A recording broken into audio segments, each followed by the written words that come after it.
Hello my dear students, how are you. तो आज हम स्टार्ट करेंगे 9th क्लास की साइंस का एनसीईआरटी का जो चैप्टर नंबर 1 है। ओके, ये चैप्टर एक्चुअली केमिस्ट्री का चैप्टर है और इस चैप्टर के अंदर हमारा जो मकसद है वो है, ठीक है, चैप्टर के डिटेल्स में सारे कंसेप्ट को क्लियर करना। ऑलराइट, और चैप्टर का नाम है मैटर इन आवर सराउंडिंग। इसका मतलब हुआ कि हमारे चारों तरफ जो भी सराउंडिंग है, हमारा जो वातावरण है, उसमें जो मैटर है यानी कि पदार्थ, मैटर का हिंदी में मतलब होता है पदार्थ, तो वो क्या है, कैसे उसको आइडेंटिफाई करें, कितने टाइप के ये जो मैटर है वो हो सकते हैं, और उसको अंडरस्टैंड करने के बाद हमारा जो कंसेप्ट है, ठीक है, वो क्लियर हो जाएगा। एटलीस्ट आपका जो सेकंड चैप्टर है is matter around us pure, वो चैप्टर आपको तभी कंफर्म होगा जब ये चैप्टर आपका पहले वाला चैप्टर कवर हो जाएगा।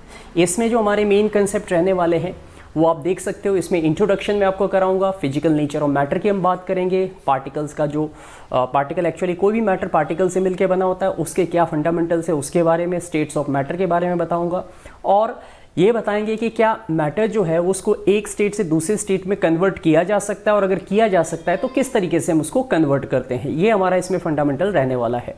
ऑलराइट, तो लेट्स स्टार्ट। आप इस चैप्टर को शुरू करते हैं।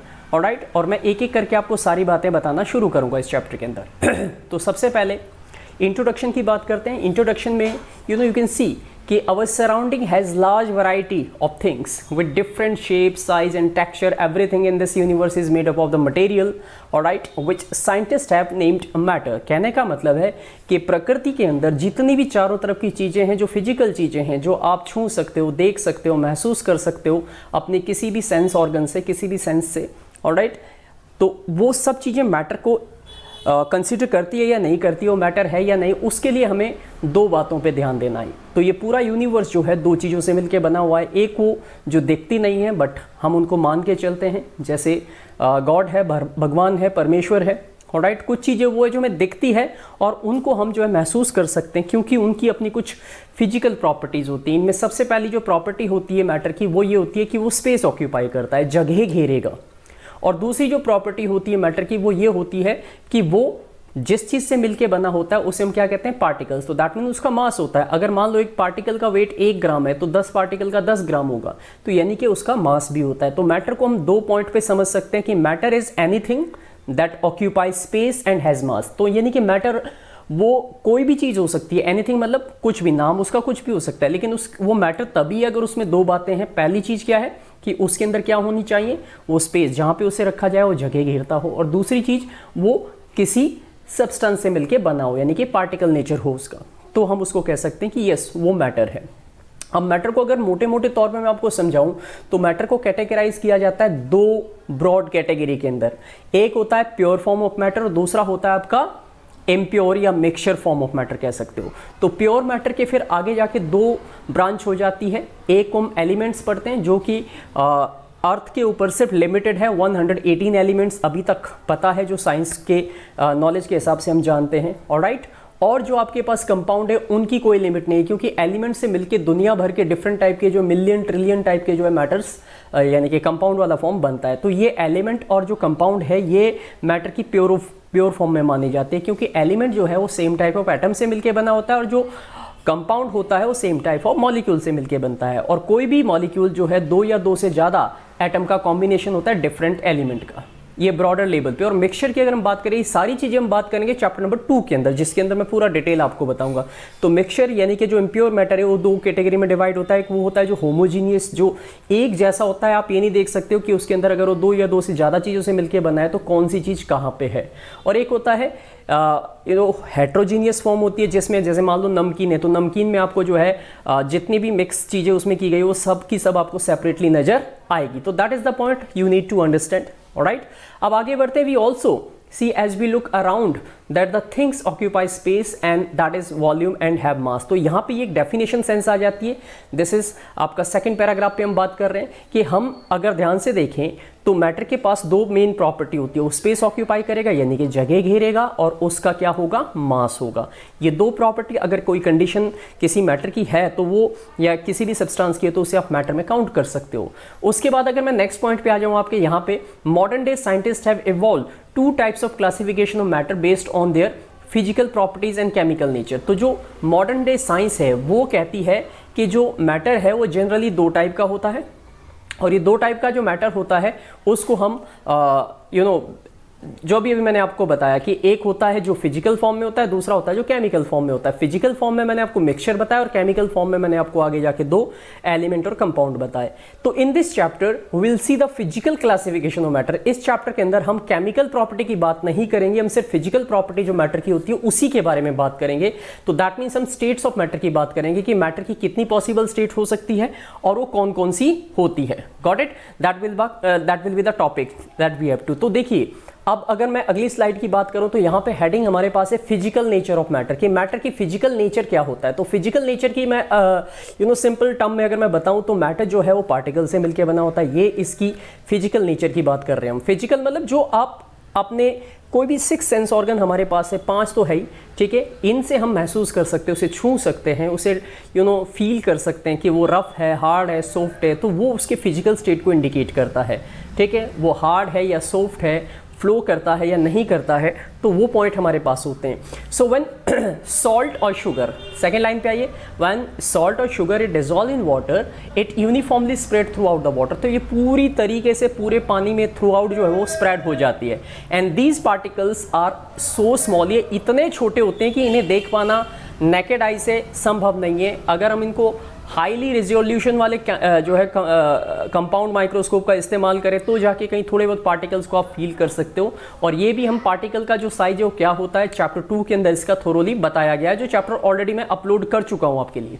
ऑलराइट, सो अब यहाँ पे हमारे पास एक एनसीईआरटी की एक्टिविटी आती है और इस एक्टिविटी में क्या बताने की कोशिश की गई है, for this we add a small amount, यानी कि एक एक्टिविटी है जिसके अंदर हमने 100 ml वाटर लिया एक बीकर के अंदर और उसमें हमने कुछ क्रिस्टल पोटेशियम परमैंगनेट के डाले। पोटेशियम परमैंगनेट जो है ये एक केमिकल सब्सटेंस है जिसका केमिकल फॉर्मूला होता है KMnO4।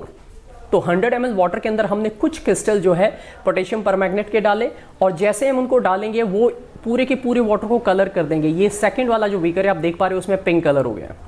अब इस वाले में से जिसमें हमने क्रिस्टल डाले थे इसमें से 10 ml ओनली 10 ml एक टेस्ट ट्यूब में हम लेंगे और एक दूसरा फ्रेश वाटर का बीकर लेंगे और उसमें डालेंगे तो आप देखेंगे वहाँ पे भी कलर आ जाएगा, लेकिन वो पहले वाले बीकर के मुकाबले में थोड़ा सा लाइट होगा।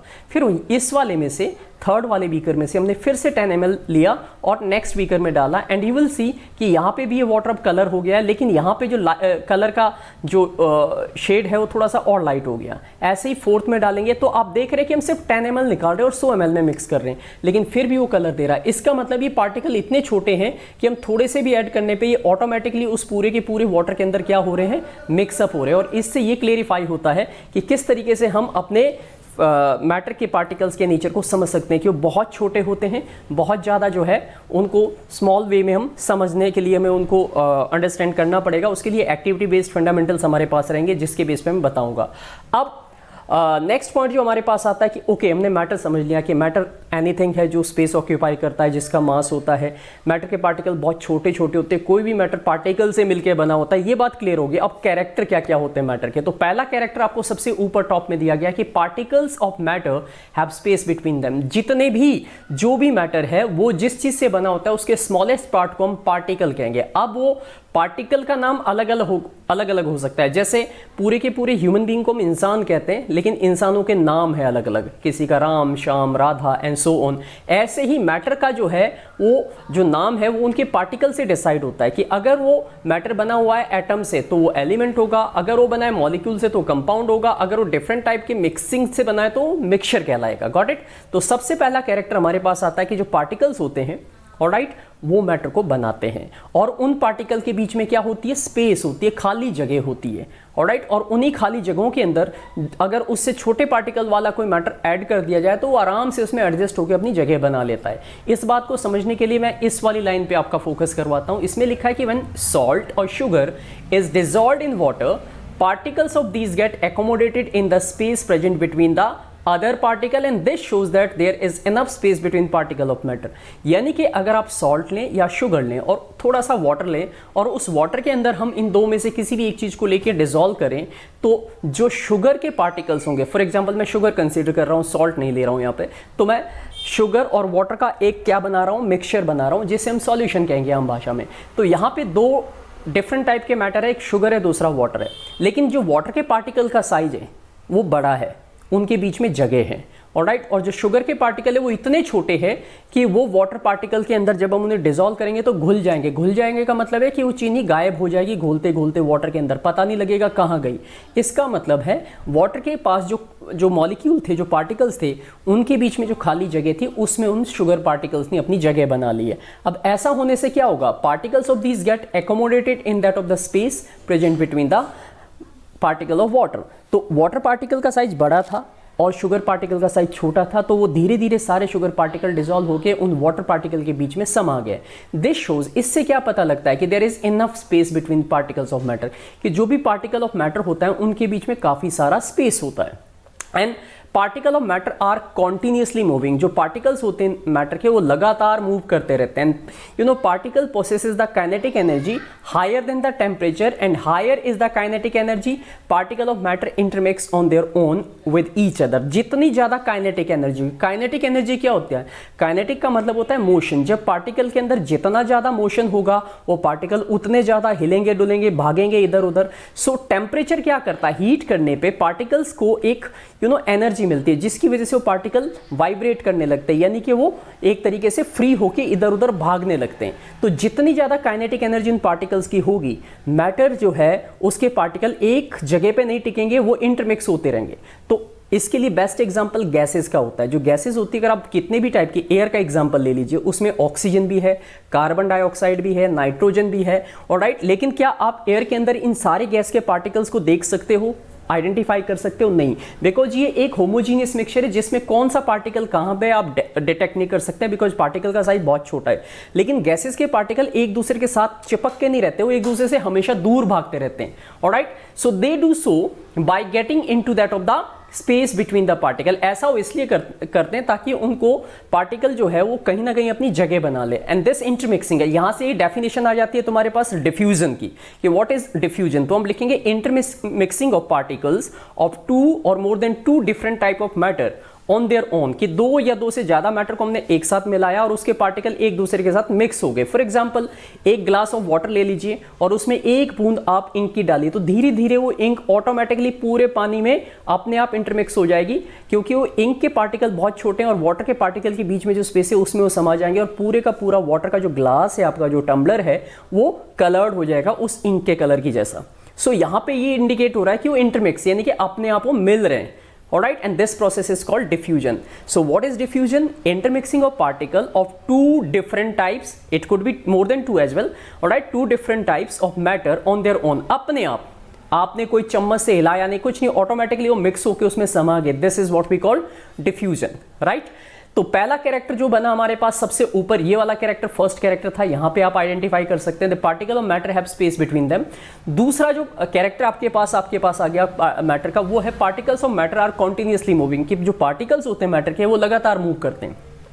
अब थ्री टाइप की जो स्टेट्स हम पढ़ेंगे इसमें, सॉलिड, लिक्विड और गैस, उसमें सबसे ज़्यादा जो मोशन आपको कॉन्टिन्यूसली मोशन देखने को मिलेगा वो गैसेज में मिलेगा, उससे कम आपको लिक्विड में मिलेगा और सबसे कम आपको सॉलिड में, क्योंकि सॉलिड के पार्टिकल बिल्कुल चिपके होते हैं एक दूसरे के साथ, तो उनके बीच में स्पेस नहीं होता।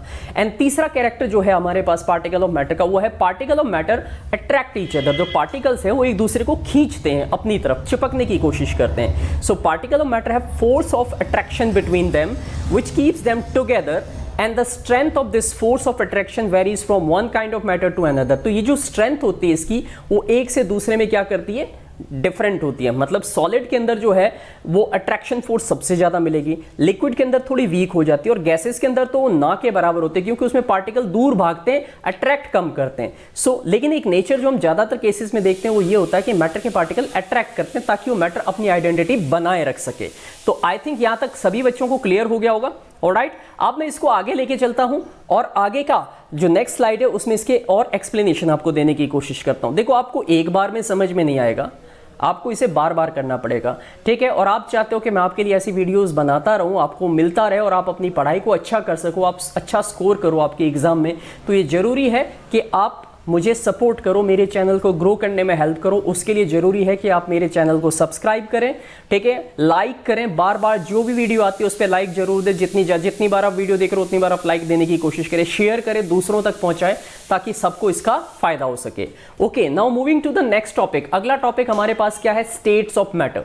स्टेट मतलब कौन कौन सी अवस्थाएं, मैटर मतलब पदार्थ, पदार्थ की कितनी अवस्थाएं, कितने फॉर्म होती है, मतलब फिजिकल स्टेट कितनी है। तो there are 5 states of matter. वैसे तो 5 स्टेट है, but as for the concern of your NCERT हम 3 स्टेट्स को डिटेल में पढ़ेंगे, और जो स्टेट नंबर 4 और 5 है उसमें सिर्फ हम नाम की बात करेंगे, इसमें डिटेल में नहीं पढ़ेंगे, बिकॉज इनका एडवांस स्टेज आपको हायर क्लासेस में देखने को मिलेगा। फिलहाल हमें 3 स्टेजेस ढंग से सीखनी है जिनके बारे में बात करूंगा, solid state, liquid state and gaseous state. और जो 2 स्टेट से हमारे पास है, जो नाम तो नहीं है, ठीक है, दैट मीन्स डिटेल प्रॉपर्टी नहीं है, बट हाँ उनके नाम हमारे पास है। एक है BEC which is called as Bose Einstein condensate, और 5वां हमारे पास है प्लाज्मा, ठीक है। ये बॉस आइंस्टाइन कंडेंसेट, आइंस्टाइन जो एक बहुत बड़े साइंटिस्ट थे और एक इंडिया के साइंटिस्ट थे जगदीश चंद्र बोस, उन्होंने मिलके ये 4th स्टेट जो है वो बताई थी। और 5वीं स्टेट प्लाज्मा है, जो कि मैं आपको एग्जांपल दे सकता हूं कि आपको कहां देखने को मिलेगा। जितने भी स्टार है, सन या आसमान में जितने भी आपको स्टार नजर आते हैं, वो सारे के सारे उनका जो मैटर है उसको हम प्लाज्मा कहते हैं।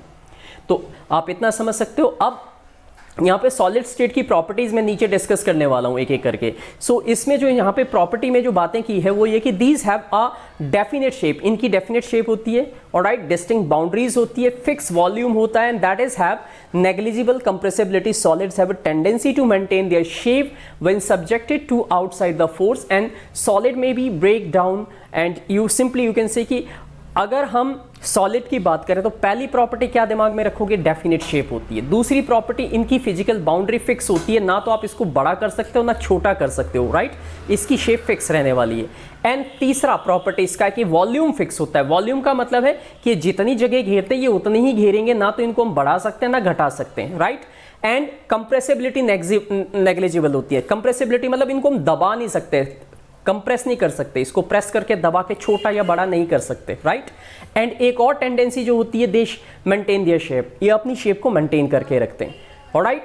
एंड ये जो कंप्रेसिबिलिटी प्रॉपर्टी है, ये सुपर प्रॉपर्टी हम इसको स्टडी करेंगे गैसेस के लिए, उनमें बहुत ज़्यादा होती है, लेकिन सॉलिड के अंदर ये नेग्लिजिबल, ना के बराबर होती है। हाँ, सॉलिड को अगर हम फोर्स लगाएं तो टूट जाएंगे, लेकिन शेप चेंज नहीं करेंगे, and that makes a solid A super rigid property. That means solid के अंदर अगर मैं बोलूँ कि सॉलिड को एक और नाम दो तो हम इनको बोलते हैं दे आर रिजिड। रिजिड का मतलब होता है हार्ड होते हैं, छूने पे दबेंगे नहीं, बहुत सख्त होते हैं, सख्त मीनिंग ज़्यादा अच्छा है हमारे पास यहाँ पे, ठीक है। सो यहाँ पे आप ये बात सारी क्लियर कर चुके हो, ओके। तो ये हमारी कुछ प्रॉपर्टीज अभी एक एक करके, सॉलिड की प्रॉपर्टी मैंने आपको बता दी, इसी चैप्टर के मैं आपके लिए नोट्स भी अवेलेबल कराऊंगा, ठीक है। और जो नोट्स मैं अवेलेबल कराऊंगा वो नोट्स के अंदर मैं हर एक चीज को मैं छोटा करके समझाने की कोशिश करूंगा ताकि आप लोगों को वो आसानी से समझ में आ सके। अब आगे देखते हैं, नेक्स्ट पॉइंट में हमारे पास है लिक्विड स्टेट। दूसरी जो फिजिकल स्टेट मैटर की होती है वो लिक्विड है, जिसमें बेस्ट एग्जांपल आपके पास वाटर हो सकता है। So liquids have no fix shape but have fix volume. Liquids की शेप फिक्स नहीं है, आप लिक्विड को बोतल में डालिए उसकी शेप में दिखेगा, ग्लास में डालेंगे उसकी शेप में दिखेगा, जिस भी कंटेनर में आप लिक्विड को भर देंगे वो उसी शेप में आपको दिखने लगेगा। बट हाँ, उसका वॉल्यूम फिक्स है, मतलब अगर 1 लीटर हमने वाटर लिया है, उसको हमने बोतल में डाला है तो बोतल की शेप में नजर आएगा, आप उसे ग्लास में डालोगे उसकी शेप में आएगा, आप किसी मग्गे में भर दोगे तो उसकी शेप में नजर आएगा। तो वो शेप चेंज करता है लिक्विड। लिक्विड की पहली प्रॉपर्टी है कि उसकी फिक्स शेप नहीं होती, लेकिन हाँ उसका वॉल्यूम फिक्स रहता है, ऑलराइट। तो they take up the shape of the container in which they are capped. जिस भी कंटेनर में हम उनको रखते हैं वो उसी की शेप की तरह हमें दिखते हैं। नेक्स्ट पैराग्राफ पे देखिए, solid, liquid and gases can diffuse into liquid. Solid हो चाहे लिक्विड हो या गैसेस हो, इनमें डिफ्यूजन की पॉसिबिलिटी होती है। डिफ्यूजन मतलब ये इंटरमिक्स होके एक दूसरे के अंदर समा सकते हैं। एंड रेट ऑफ डिफ्यूजन, ठीक है, यहां पे मैं बात कर रहा हूं, look at here, rate of diffusion of liquid is more than that of the solid because particle in liquids are loosely bounded and move freely and have greater space between them. इसका मतलब है कि solid के particle तो बिल्कुल चिपके होते हैं, उनके बीच में इंटर पार्टिकल स्पेस यानी कि जगह होती ही नहीं है, वो बिल्कुल पेस्ट होते हैं एक दूसरे के साथ। लेकिन अगर हम बात करें लिक्विड की, तो लिक्विड के जो पार्टिकल्स होते हैं उनके बीच में इंटरपार्टिकल स्पेस, इंटरपार्टिकल स्पेस क्या होता है, दो पार्टिकल के बीच में या दो से ज्यादा पार्टिकल के बीच में जो खाली जगह होती है उनको इंटरपार्टिकल स्पेस कह सकते हो आप, ठीक है। So that is loosely bounded and they can move, इसी वजह से वो मूव करते हैं। तो जो लिक्विड है, वाटर है, वो फ्लो करता है, इसी वजह से उनको एक नाम दिया जाता है, they are known as the fluid. Gas और लिक्विड को हम फ्लूइड कहते हैं, alright. So they have the tendency to move या फ्रीली, तो लिक्विड फ्लो कर सकते हैं। तीसरी स्टेट हमारे पास जो फिजिकल स्टेट हमारे पास मैटर की, that is gaseous state and gases are highly compressible. यहां से आपको दो तीन अच्छे इंपॉर्टेंट पॉइंट मिलने वाले हैं जिसमें से एग्जाम में क्वेश्चन बहुत फ्रीक्वेंटली पूछे जाते हैं। सबसे पहले गैसेस आर हाईली कंप्रेसिबल। मैंने आपको बताया था कि सबसे सुपर क्वालिटी या सबसे सुपर कैरेक्टर अगर हम देखें गैसेस का, वो क्या होता है, दे आर हाईली कंप्रेसिबल। मतलब पूरे कमरे के अंदर जो एयर है उसको कंप्रेस करके आप एक छोटे से, ठीक है, बॉक्स के अंदर इकट्ठी कर सकते हो। और इसका बेस्ट एग्जांपल है LPG. L for liquefied, P for petroleum and G for gas. तो एलपीजी जो कि आपके घरों में खाना पकाने के लिए जिस गैस का इस्तेमाल किया जाता है उसे हम एलपीजी कहते हैं, ऑलराइट। सो ये क्या है, it is compressed gas to such an extent that it get converted into liquid. यानी कि कोई भी गैस अगर हम उसको बहुत ज्यादा प्रेस करें, कंप्रेस मतलब दबा दें, कंटेनर में भर के ऊपर से उसको कंप्रेस दबाते जाए, तो गैस के पार्टिकल जो चारों तरफ फैले हुए थे वो क्लोज होने लगेंगे। क्लोज होते होते वो एक ऐसी स्टेज पे आ जाएंगे कि वो पार्टिकल एक दूसरे के साथ टच करने लगेंगे, तब वो स्टेज क्या हो जाएगी उसकी, लिक्विड। तो गैसेस को ऐसे ही जो है कंप्रेस करके बहुत सारी गैस को एक छोटी सी जगह पे भरा जा सकता है। तो एलपीजी के जो सिलेंडर हमारे घर में आते हैं उसमें 14 किलो गैस होती है और 14 केजी गैस अगर खोल दो तो शायद हो सकता है आपके पूरे घर के अंदर भर जाए, वो इतनी ज्यादा होती है। लेकिन कंप्रेस करके हम उसको एक बहुत छोटी सी जगह पे इकट्ठा करते हैं और जब वो कंप्रेस हो जाती है तो लिक्विड फॉर्म में नजर आती है। आपने लाइटर देखे होंगे, जिस जो एलपीजी या गैस के लाइटर आते हैं उसके अंदर अगर आप देखोगे वो ट्रांसपेरेंट होते हैं तो पानी सा दिखता है, बट वो लिक्विड नहीं होता है। वो क्या होती है, एलपीजी गैस है जो कि हाईली कंप्रेस करके लिक्विड फॉर्म में लाई गई है। यानी कि वो लिक्विड इसलिए बिकॉज वो हाईली कंप्रेस्ड है। तो हाई प्रेशर और लो टेम्परेचर पे किसी भी गैस को हम कंप्रेस करके लिक्विड फॉर्म में कन्वर्ट कर सकते हैं। सिमिलरली अगला पॉइंट कीजिए यहां पे जहां पे मेरा कर्सर है, इट इज सीएनजी। सीएनजी क्या होती है, सीएनजी की फुल फॉर्म होती है कंप्रेस्ड नेचुरल गैस। यानी कि यहां पे भी कंप्रेस्ड वर्ड यूज हुआ, यानी कि वो नेचुरल गैस जहां से पेट्रोलियम निकलता है, वहां पे गैस भी रिलीज होती है जिसको कलेक्ट कर दिया जाता है। पहले उसको यूज नहीं करते थे, लेकिन बाद में लोगों को पता लगा कि वो भी एक फ्यूल की तरह यूज हो सकती है। तो उस गैस को जो है कंप्रेस मतलब प्रेशराइज करके सिलेंडर्स में भरा जाता है और उसको आज एक अच्छा खासा इसे ग्रीन फ्यूल कहा जाता है, बिकॉज ये नॉन पॉल्यूटिंग गैस, इससे पॉल्यूशन नहीं होता। और आजकल जितने भी व्हीकल्स है जो ग्रीन व्हीकल्स बनाए जा रहे हैं उन सभी के अंदर सीएनजी लगाई जाती है, क्योंकि सीएनजी से आप गाड़ी चला सकते हो, व्हीकल चला सकते हो अपना, लेकिन वो हमारे पॉल्यूशन, हमारे एनवायरनमेंट पे किसी भी तरीके का कोई नेगेटिव इंपैक्ट नहीं डालता। इसका मतलब ये हुआ कि वो एक एनवायरनमेंट फ्रेंडली गैस होती है। Got it. And last paragraph पे देखिए, due to high speed of the particle and the large space between them gases show the property of diffusing very fast into other gases. यानी कि high speed की वजह से जो gases हैं उनके बीच में जो पार्टिकल्स होते हैं वो बहुत ही तेजी से मूव करते हैं, बिकॉज वो पार्टिकल्स फ्री होते हैं। तो गैसेस के अंदर ये कुछ खासियत है। पहली क्या है, कोई फिक्स शेप नहीं होती गैसेस की। दूसरी क्या है, उनका कोई फिक्स वॉल्यूम भी नहीं होता है। तीसरी पॉइंट क्या हो गया, हाईली कंप्रेसिबल होती है। चौथा पॉइंट क्या होता है, इंटरपार्टिकल स्पेस बहुत ज्यादा होता है। पांचवा प्रॉपर्टी क्या हो सकती है कि गैसेस को जो है वो हम क्या कर सकते हैं, कंप्रेस करके लिक्विड फॉर्म में कन्वर्ट कर सकते हैं। लेकिन इससे पहले सॉलिड और लिक्विड स्टेट में ऐसा संभव नहीं था। तो ये बात क्लियर है।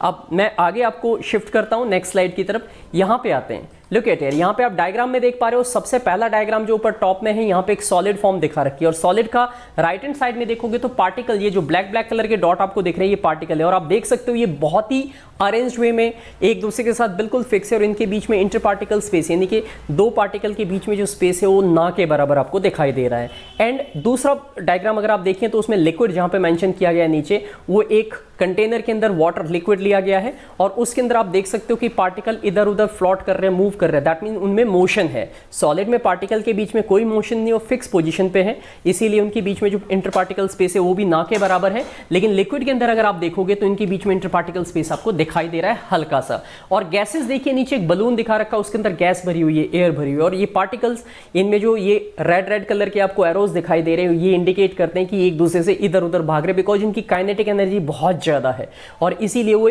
लगातार दीवारों पर टकराते रहते हैं। और बलून का जो शेप बनता है वो इसीलिए होता है क्योंकि वो गैस बाहर निकलने की कोशिश करती है, और जब वो दीवार पे फोर्स लगाती है बलून के, तो वो जो बलून है वो क्या करता है, एक्सपेंड हो जाता है। And that's why you can see कि बलून हमारा क्या है, फ्लैटेंड है, ठीक है, इनफ्लेटेड है, भरा हुआ है। Got it? तो ये बात क्लियर हो गई है यहाँ पे सभी बच्चों को, आई थिंक। अब बढ़ते हैं नेक्स्ट पॉइंट की तरफ। ओके, नेक्स्ट स्लाइड में मैं आपको बताने वाला हूँ कि किस तरीके से जो है मैटर को जो है वो एक से दूसरे स्टेट में चेंज किया जा सकता है। तो एक क्वेश्चन अक्सर आपसे एक दिमाग में आ सकता है कि can matter change it's state? क्या जो मैटर है वो अपनी स्टेट चेंज कर सकता है? तो जवाब है यस, इट कैन, बिल्कुल कर सकता है। ऑलराइट, जैसे वाटर एक बेस्ट एग्जांपल आपके पास है। Water exist in 3 different state. Water जो है 3 डिफरेंट स्टेट में मौजूद है। इसकी सॉलिड फॉर्म को हम आइस कहते हैं, लिक्विड फॉर्म को हम सिंपली वाटर कहते हैं, और जो इसकी गैसियस फॉर्म है, ठीक है, उसे हम क्या बोलते हैं, स्टीम बोलते हैं। तो यानी कि अगर हम आपसे पूछा जाए कि give an example of a substance और matter that can exist in 3 states, alright, और वो भी फिजिकल स्टेट, तो वो है ice, water and steam. So ice water की क्या है, सॉलिड फॉर्म है, ठीक है। वाटर जो है वो क्या है, लिक्विड फॉर्म है, और जो स्टीम होती है, भाप होती है, वो क्या है, उसकी गैसियस फॉर्म है।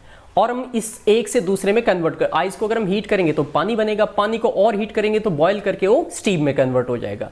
सो नेक्स्ट पॉइंट देखिए, दस a matter can exist in more than one form and hence can change it's state. तो मैटर जो है वो एक से ज्यादा रूपों में हो सकता है और वो अपनी स्टेट बदल सकता है, यानी कि हम उसको solid to liquid, liquid to gas में कन्वर्ट कर सकते हैं। It's not a difficult task. Alright, अब बढ़ते हैं आगे, effect of change of temperature. अगली हेडिंग हमारे पास है कि अगर हम टेम्परेचर बढ़ाते हैं या घटाते हैं तो उससे क्या जो फिजिकल स्टेट होती है किसी भी सब्सटेंस की, उसमें कोई बदलाव देखने को मिलता है? ऑब्वियसली मिलता है उसके अंदर। सो जो मेंशन किया गया है, पहले मैं उस स्टेटमेंट को पढ़ता हूं और फिर उसको ट्रांसलेट करके एक्सप्लेन करता हूं। On increasing the temperature of solid, the kinetic energy of the particle increases due to the increase in the kinetic energy. कहने का मतलब है, जब भी हम किसी सॉलिड को हीट करते हैं तो हीट करने से जो हीट जाती है वो हीट क्या करती है, उस पूरे के पूरे सॉलिड के अंदर एब्जॉर्ब होने लगती है। और जब वो हीट एब्जॉर्ब होती है तो कौन एब्जॉर्ब कर रहा है उसे? सॉलिड के अंदर वो पार्टिकल जिससे मिलकर वो सॉलिड बना है। और जितनी वो हीट एब्जॉर्ब करेगा, उन्हें उन पार्टिकल्स के अंदर क्या आएगी, एक एनर्जी, हीट की वजह से एक एनर्जी आएगी और वो ताकतवर हो जाएंगे, यानी कि उनके अंदर वाइब्रेशन, वो हिलने डुलने लगेंगे। और जब वो मूव करने लगेंगे, काइनेटिक एनर्जी, जितनी ज़्यादा हीट बढ़ेगी काइनेटिक एनर्जी उनकी उतनी बढ़ेगी। And due to increase in kinetic energy particle will start vibrating, वो वाइब्रेट करना शुरू करेंगे। और जितनी एनर्जी हीट की बढ़ती जाएगी वो और तेजी से इधर उधर वाइब्रेट करेंगे, तो उनकी स्पीड बढ़ जाएगी वाइब्रेशन की। और इस वजह से वो सॉलिड के अंदर तो बिल्कुल क्या थे, एक दूसरे के साथ बिल्कुल अटैच थे, उनके बीच में कोई स्पेस नहीं था। लेकिन जैसे उनको हीट एनर्जी मिली, वो पार्टिकल्स एक दूसरे से इधर उधर होकर भागने लगेंगे, क्योंकि उनके पास एक ताकत आ गई, एक एनर्जी आ गई। अब वो स्टिक नहीं रहेंगे, वो चिपके हुए नहीं रहेंगे, but they try to escape from each other. So the energy supplied by heat overcome the forces of attraction between the particle, and the particle leave their fixed position and start moving freely, and a stage is reached। एक ऐसी stage आएगी when the solid जो है वो melt हो जाएगा, यानी कि पिघल जाएगा, and converted to liquid। अब पूरे का पूरा सॉलिड लिक्विड फॉर्म में कन्वर्ट हो जाएगा, और इसी को हम बोलते हैं मेल्टिंग या फ्यूजन। एंड द टेम्परेचर, यहां लास्ट लाइन में आपको एक डेफिनेशन मिल रही है, that is melting point. The temperature at which a solid melt to become a liquid, alright, at the simple atmospheric condition is called melting point. यानी कि वो टेम्परेचर जिस पे अगर किसी सॉलिड को हम हीट करें और वो सॉलिड से लिक्विड में कन्वर्ट हो जाए, वो टेम्परेचर की वो कितने पे पिघला, कितने पे मेल्ट हुआ, that is called melting point. Next point पे आते हैं नीचे, मेल्टिंग पॉइंट जो आइस का है, आइस बर्फ होती है, उसका जो मेल्टिंग पॉइंट है, ठीक है, वो 273.16 केल्विन है। केल्विन जो है वो क्या है, वो 3 टाइप के स्केल होते हैं टेम्परेचर को मेजर करने के लिए। सेल्सियस स्केल होता है, फ़ारेनहाइट स्केल होता है और केल्विन स्केल होता है। साइंस के अंदर हम जिस स्केल को कंसीडर करते हैं वो होता है केल्विन स्केल, क्योंकि इसमें नेगेटिव वैल्यू आपको ना के बराबर मिलती है, बहुत कम मिलती है, राइट। तो 273.16 केल्विन जो है वो मेल्टिंग पॉइंट ऑफ आइस है, यानी कि इसको अगर मैं डिग्री में कन्वर्ट करूं तो ये 0 डिग्री सेल्सियस के बराबर है। तो 273 केल्विन इज इक्वल टू होता है 0 degree Celsius. The process of melting that is change of solid state into liquid state is also known as fusion. और ये प्रोसेस जहां पे एक सॉलिड को जब हम हीट करते हैं तो हीट करने के बाद वो सॉलिड से लिक्विड में कन्वर्ट हो जाता है, उस प्रोसेस को हम बोलते हैं फ्यूजन या मेल्टिंग सिंपली।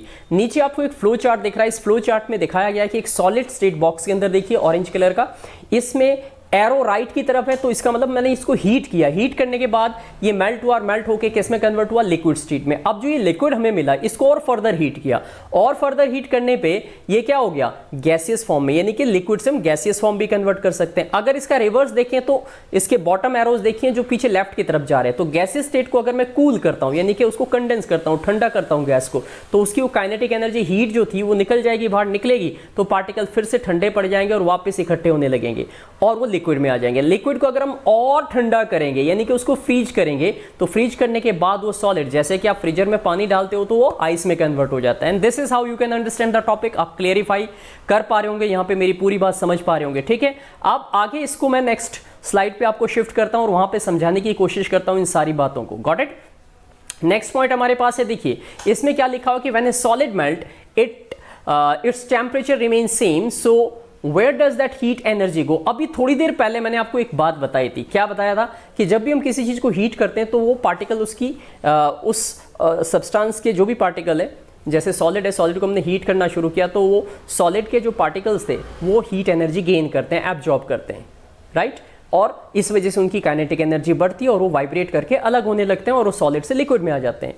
अब कई बार क्या होता है, जैसे एक एक्टिविटी आपको दे रखी है, आपके एनसीईआरटी का एक सेटअप है, ठीक है। इस एक्टिविटी में, इस एक्सपेरिमेंट में आपको जो है यहाँ पे जो नीचे आप देख पा रहे हो दिस वन, ये है बर्नर जो हीट के लिए यूज किया जाता है। ये ट्राइपॉड स्टैंड है, इसके ऊपर ये बीकर रखा है जिसमें आइस क्यूब डाले गए हैं, ओके। और ये एक ग्लास स्टीयरर है जो हिलाता रहेगा इसके अंदर जब ये मेल्ट होगा। और यहाँ पे हमने देखिए थर्मामीटर भी लगा रखा है। थर्मामीटर का मतलब होता है कि हम टेम्परेचर मेजर करेंगे कि अब हीट देने पे इसका टेम्परेचर कितना बढ़ा, और ये एक स्टैंड है जिसपे सारा सेटअप टिका हुआ है। Got it. अब इसको एक्सप्लेन करते हैं। सो नीचे लिखा है this heat get used up in changing the state by converting या overcoming the force of attraction between the particle as this heat energy is absorbed by ice without showing any rise in temperature. It is considered that it get hidden into the content of the beaker and is known as latent heat. ये जो term आई है ना latent heat, इसे underline कर लें, इसको point out करें। latent heat क्या होती है, इसका लिटरल मीनिंग होता है the word latent means hidden, छुपी हुई। मतलब ये जो हमने थर्मामीटर ऊपर लगा रखा है और आइस क्यूब डाल रखे, हमने हीट करना शुरू किया, अब धीरे धीरे आइस हमारी मेल्ट हो रही है, आधा पानी बन गया है, आधे आइस क्यूब अभी बचे हुए। तो अब धीरे धीरे जब वो आइस जो 0 डिग्री पे थी तो हमने उसको हीट करना शुरू किया, तो हीट गेन करने से उसका टेम्परेचर बढ़ना चाहिए ना, लेकिन थर्मामीटर पे रीडिंग अभी भी 0 डिग्री आ रही है। तो ऐसा कब तक होगा, ऐसा तब तक होगा जब तक कि आपकी पूरी की पूरी आइस मेल्ट होकर लिक्विड नहीं बन जाएगी। इसका मतलब ये हुआ कि जब तक हमने हीट दी और ये पूरी आइस मेल्ट नहीं हुई, तब तक वो हीट गई कहाँ। सिंपल सी बात, वो हीट क्या हुआ, जो पार्टिकल थे आइस के उन्होंने एब्जॉर्ब की। जब उन्होंने एब्जॉर्ब की तो उनकी काइनेटिक एनर्जी बढ़ी, उनकी काइनेटिक एनर्जी बढ़ी तो उनके पार्टिकल्स के बीच में जो स्पेस थे वो बढ़ने लगे, यानी कि वो अलग अलग होकर वाइब्रेट करने लगे और लिक्विड फॉर्म में आना शुरू हुए। जब तक वो सारे के सारा आइस लिक्विड नहीं बन जाएगा तब तक टेम्परेचर फिक्स रहेगा। इसीलिए वो हीट तब तक जो हम दे रहे हैं वो हीट मेजर नहीं हो सकती, उसको थर्मामीटर पे आप मेजर नहीं कर सकते, and that's why it is called hidden. Hidden मतलब जिसको मेजर नहीं कर सकते, और इसको एक नाम दिया गया है केमिस्ट्री के, इसे कहते हैं लेटेंट हीट। क्या कहते हैं इसको, latent heat. So the word latent जो है वो हिडन है, इसका मीनिंग अपने आप समझ में आ जाता है। ऑलराइट, अब यहाँ पे शुरू हो जाती है आगे, यहाँ पे हमारे पास दिस ये पॉइंट है, यहाँ से शुरू हो जाती है definition. The amount of heat energy that is required to change 1 kg of solid into liquid at normal atmospheric pressure and temperature, ठीक है, and its melting point is required obviously, ठीक है, is what we call, that is called latent heat of fusion। तो ध्यान से समझिए, इसको translate करता हूं। अमाउंट ऑफ हीट एनर्जी, वो अमाउंट ऑफ हीट एनर्जी जिसको 1 किलो आइस अगर हमारे पास है, 1 किलो सपोज करो सॉलिड आइस थी और उसको हम लिक्विड वाटर में कन्वर्ट करना चाहते हैं, तो वो कितनी एनर्जी हमने उसको दी, ठीक है, ताकि वो जो एनर्जी है उसकी वजह से क्या हुआ, वो सॉलिड फॉर्म लिक्विड में कन्वर्ट होगी। अब वो हीट जो हमने दी वो मेजर तो हो नहीं सकती, इसीलिए वो कैसी हीट थी, लेटेंट थी। लेकिन वो क्या कर रही है, सॉलिड टू लिक्विड कर रही है, और सॉलिड से लिक्विड को हम फ्यूजन कहते हैं, इसलिए उस हीट का नाम क्या बन गया, लेटेंट हीट ऑफ फ्यूजन। तो ये लेटेंट हीट ऑफ फ्यूजन की डेफिनेशन आपको मिलती है। अब नेक्स्ट पॉइंट है, so particle in water at 0 degree Celsius, 0 degree Celsius कितने केल्विन के बराबर है? 273 kelvin, have more energy as compare to the particle in the ice at the same temperature. तो कहने का मतलब है कि अगर आपसे कहा जाए कि 0 डिग्री पे पानी है, फ्रिज का बिल्कुल आइस कोल्ड वाटर है, और 0 डिग्री ही आइस आपको दी जाए, तो कौन आपको ज्यादा ठंडा करेगी? तो आपका जवाब होगा आइस, क्योंकि उसने उस आइस को लिक्विड में कन्वर्ट करने के लिए हमें हीट देनी पड़ेगी। इसका मतलब है उसके पास वाटर के मुकाबले में कम हीट है, और कम हीट है तो उसका कूलिंग पॉइंट क्या होगा? ज्यादा स्ट्रांग होना चाहिए। बात क्लियर हो रही है आपको यहां तक? ठीक है, अब मैं आपको नेक्स्ट स्लाइड की तरफ शिफ्ट कर रहा हूं। ऑलराइट, एंड नेक्स्ट पॉइंट पे I am just going to help you to find out the next point. ये देखिए इसी को एक्सप्लेन किया गया है यहां पे ऊपर से। अगर हम शुरू करते हैं कि when we supply heat energy to water, जब भी हम पानी जो हमारे पास था उसको हम हीट करना शुरू करते हैं तो पार्टिकल जो वाटर के अंदर थे they start moving even faster. यानी कि पहले आइस को हमने लिक्विड में कन्वर्ट कर दिया, वो था हमारा लेटेंट हीट ऑफ फ्यूजन। अब एक और लेटेंट हीट है जिसको हम बोलते हैं लेटेंट हीट ऑफ वेपराइजेशन। तो वो कैसे होगी?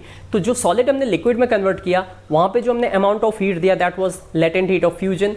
अब जो लिक्विड हमें बना, अगर हमने इसको और हीट करना शुरू किया, ठीक है, तो वो और हीट गेन करेंगे वाटर के पार्टिकल्स, और वो और वाइब्रेट करेंगे। जब वो वाइब्रेट करेंगे तो एक स्टेज आएगी जब वो वाटर बॉयल करेगा और वो भाप बन के उड़ने लगेंगे। So you know that particular amount of heat जिसमें हमने उस लिक्विड को वो हीट दी और वो पूरे का पूरा लिक्विड स्टीम यानी कि गैसियस फॉर्म में कन्वर्ट हो गया, that is what we called, उसको एक और नाम देंगे, that is known as latent heat of vaporisation. यानी कि एक लिक्विड को गैसियस फॉर्म में कन्वर्ट करने के लिए जितनी हीट हमें देनी पड़ती है उसे लेटेंट हीट ऑफ वेपोराइजेशन कहेंगे। यहां पे जो लिखा है उसे भी समझाता हूं कि when we supply heat energy to water, particles start moving even faster at a certain temperature. यानी कि हीट करते करते एक टेम्परेचर आएगा, a point is reached when the particle have enough energy to break free from the force of attraction of each other। यानी कि इतनी heat जब वो गेन कर लेते हैं कि वो लिक्विड वाले पार्ट को छोड़ के गैसियस फॉर्म में कन्वर्ट हो सकते हैं, तो at this temperature the liquid start changing into gas. तो जो लिक्विड है वो गैसियस फॉर्म में कन्वर्ट होता है। And the temperature at which a liquid start boiling at the atmospheric pressure is known as boiling point. तो वो temperature जिस पे किसी लिक्विड को हम गैसियस फॉर्म में कन्वर्ट कर सकते हैं उस टेम्परेचर को बॉइलिंग पॉइंट बोलते हैं। जैसे पहले आया था मेल्टिंग पॉइंट। तो सॉलिड से लिक्विड में बनाने के लिए जो हीट देते हैं उसे जितना टेम्परेचर देते हैं उसको बोलते हैं मेल्टिंग पॉइंट, और लिक्विड से गैसियस फॉर्म में कन्वर्ट करने के लिए जो हम टेम्परेचर देते हैं उसे बॉइलिंग पॉइंट बोलते हैं। जो बॉइलिंग है ये एक ऐसा फिनोमेनन है जो बल्क में एक साथ जितना भी पानी था वो एक साथ बॉयल करेगा। ऐसा नहीं कि ऊपर का पहले बॉयल कर रहा है नीचे का बाद में। Particle from the bulk of the liquid gain enough energy to change into the vapour state. और जो पार्टिकल है उनको इतनी एनर्जी मिल जाती है कि वो एक स्टेट से दूसरे में कन्वर्ट हो जाते हैं। And for water this temperature is 373। अगर आप ध्यान से देखो तो 273 में 100 ऐड किया 373, 100 डिग्री सेल्सियस। वाटर का बॉइलिंग पॉइंट अगर डिग्री सेल्सियस में देखेंगे तो 100 डिग्री सेल्सियस होता है, केल्विन में 373 होता है। और वाटर का फ्रीजिंग पॉइंट जो है वो 0 डिग्री सेल्सियस होता है और केल्विन में 273। तो 100 का डिफरेंस आप यहाँ देख सकते हो। अगला पॉइंट हमारे पास आता है वाटर वेपर एट 373। यानी कि जो वाटर वेपर्स होते हैं, भाप जो होती है, जो स्टीम होती है, वो 373 केल्विन मीन्स 100 डिग्री सेल्सियस पे have more energy than water. ये रीजनिंग में क्वेश्चन आता है कि 100 डिग्री पे भाप और 100 डिग्री पे पानी उबलता हुआ कौन आपको ज़्यादा बर्न करेगा, जलाएगा? तो जवाब है स्टीम जलाएगी, क्योंकि स्टीम ने एक्स्ट्रा हीट एनर्जी गेन की हुई है। तो वो स्टीम जब हमारे स्किन को टच करेगी तो हम पे वो हीट भी एक्स्ट्रा ही छोड़ेगी ना, इस वजह से क्या होगा, ठीक है, बर्न भी उससे ज़्यादा होगा। ये क्वेश्चन आपको रीजनिंग में आगे मिलने वाले हैं। एंड दिस हीट जहाँ पे हमने क्या किया, that heat that is required to convert 1 kg of liquid into gaseous state is called latent heat of vaporization।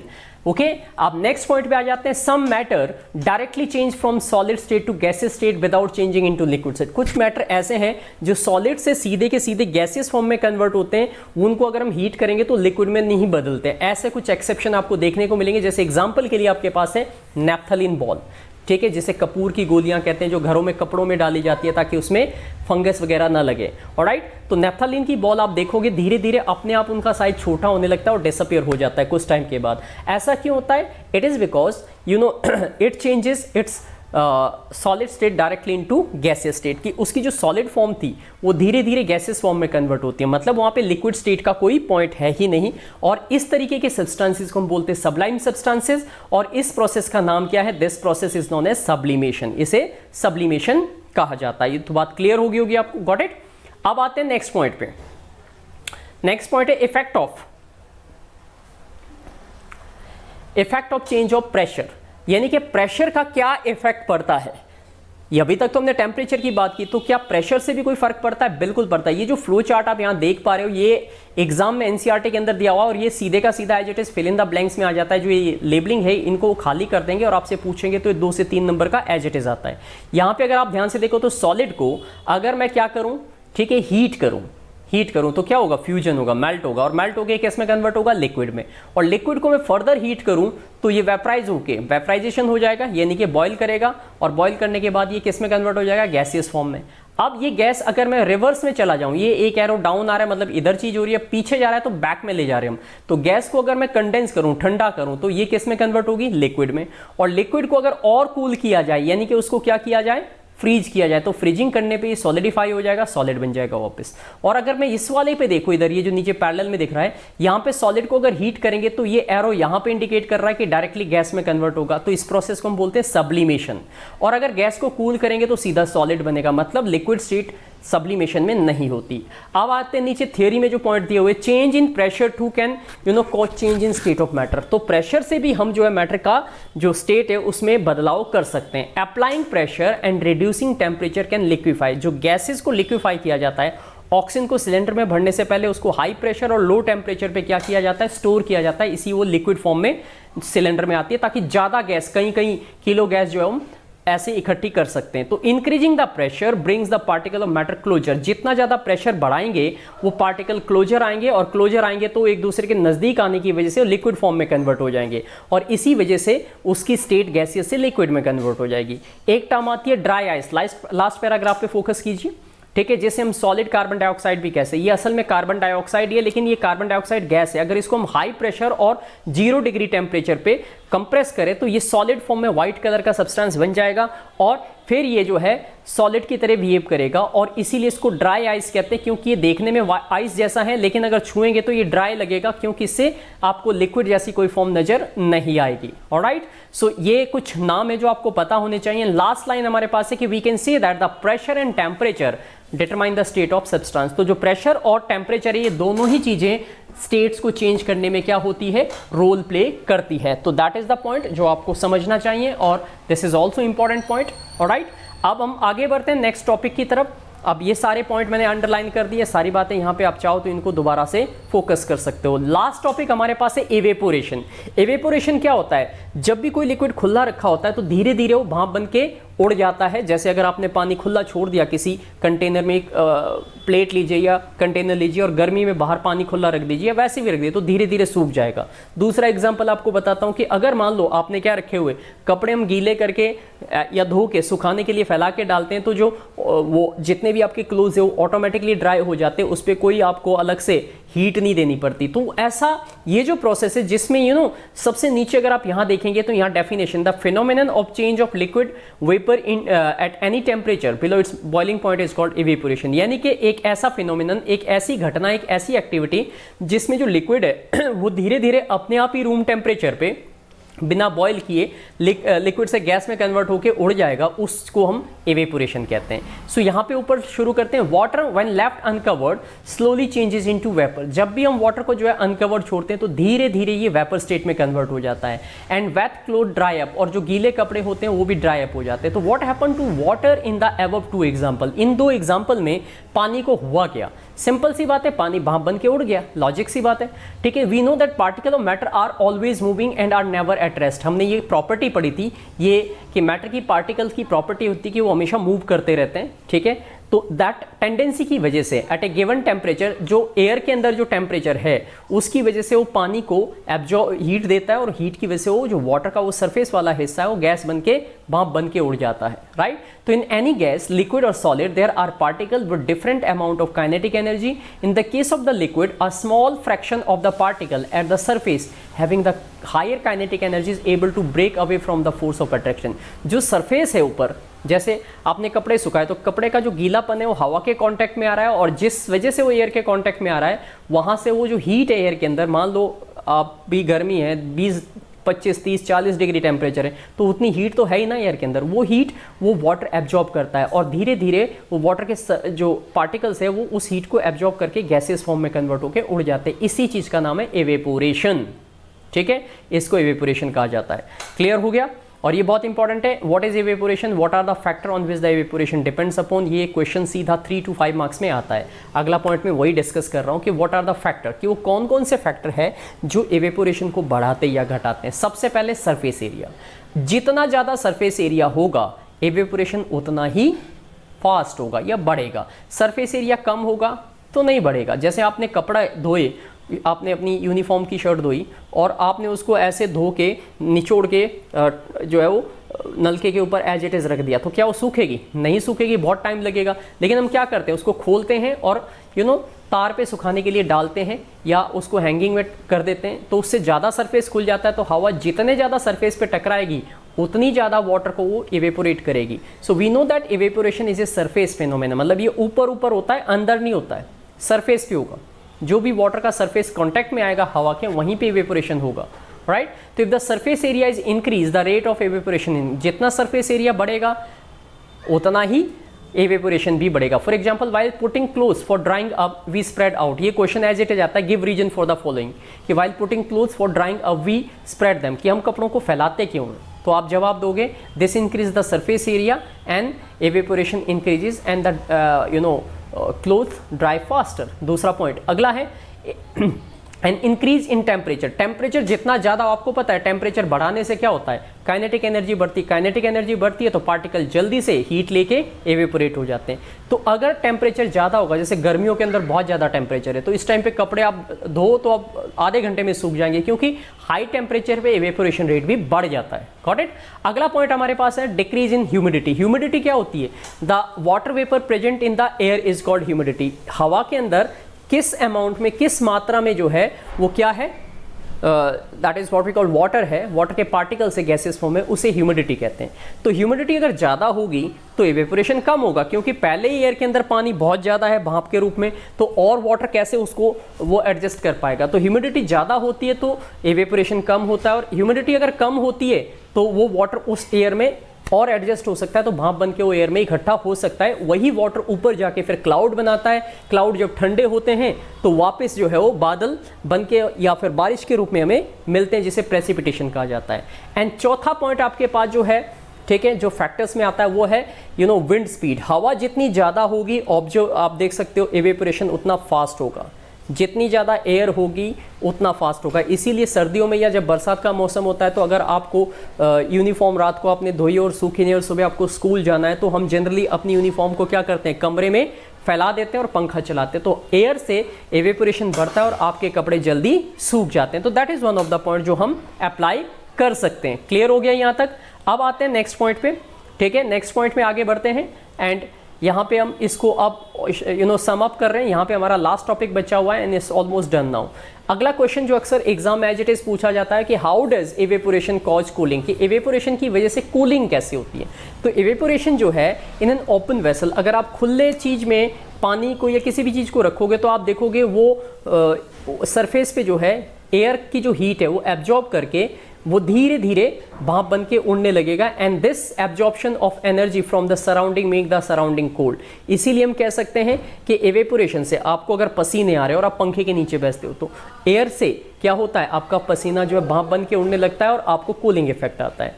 अगला क्वेश्चन एक जो बनता है हमारा रीजनिंग में, वो यही आता है कि why cotton clothes are prefer in the summer. Summer के अंदर जो है कॉटन के कपड़े क्यों प्रेफर किए जाते हैं। तो जवाब इसके नीचे लिखा हुआ है कि wearing cotton clothes in summer help in proper evaporation of sweat release from the body keeping the body cool. जो हमने पढ़ा कि इवेपोरेशन से कूलिंग होती है। तो जब हम कॉटन के क्लोथ पहनते हैं तो कॉटन एक अच्छा एब्जॉर्बर है। जैसे ही आपके स्किन के ऊपर कहीं पे भी स्वेट आएगा, पसीना निकलेगा, वो उसको सोख लेंगे, सोखने के बाद वो कपड़े पे फैल जाएगा और एयर के कांटेक्ट में आते ही वो भाप बन के उड़ जाएगा। तो आपकी बॉडी कूल फील करेंगे क्योंकि अपनी हीट वो बॉडी की निकाल रहा है। Similarly opposite to evaporation is condensation. Evaporation अगर लिक्विड से गैसियस फॉर्म में कन्वर्ट करने की प्रोसेस है, तो कंडेंसेशन गैस को लिक्विड में कन्वर्ट करने की process. So when a tumbler, अगर आप एक पानी का ग्लास लो और उसमें पानी कैसा लो, फ्रिज का बिल्कुल आइस कोल्ड वाटर डाल दो, तो आप देखोगे थोड़ी देर के बाद ग्लास के बाहर की तरफ जो है पानी की बूंदें इकट्ठी हो जाती है। अब वो पानी की बूंदें क्या अंदर से बाहर आई? नहीं, वो अंदर से बाहर नहीं आई है। असल में हुआ क्या, ठीक है, कि जो एयर थी चारों तरफ ग्लास के, वो कंडेंस हो गई। और कंडेंस होने की वजह से उस एयर के अंदर जितने भी वाटर वेपर्स थे वो धीरे धीरे कंडेंस होकर पानी की बूंदों में बदल गए। This is how you can सी। तो ये सारे रीजनिंग के क्वेश्चन एग्जाम में बहुत ज़्यादा पूछे जाते हैं और यहाँ पे ये चैप्टर हमारा हो जाता है sum up. Again the same thing, मैं आपके लिए अच्छी वीडियोस लेके आऊँगा, वो मेरी प्रॉमिस है। और आपकी प्रॉमिस ये रहनी चाहिए कि आप मेरी सारी वीडियोस को लाइक करें, ठीक है, मेरे चैनल को सब्सक्राइब करें और ज़्यादा से ज़्यादा शेयर करें, लोगों तक पहुंचाएं ताकि मेरा चैनल ग्रो कर सकें और मेरी हिम्मत बनी रहे और मैं अच्छी अच्छी वीडियोस आपके लिए टाइम टू टाइम लाता रहूं। ये चैप्टर यहाँ पे हमारा फिनिश हो जाता है। इसी चैप्टर को नोट्स के फॉर्म में अलग से तैयार करूँगा। जो नोट्स मैंने बना रखे हैं उनके क्वेश्चन आंसर फॉर्मेट भी होंगे, उसके अंदर NCERT के कुछ की पॉइंट्स भी मैं डालूंगा और उसके बाद ये चैप्टर के अंदर आपको 99% कमांड हो जाएगी। तो दैट्स ऑल फॉर टुडे। आज के लिए इतना ही रखते हैं, ठीक है, एंड नेक्स्ट वीडियो में हम फिर मिलेंगे।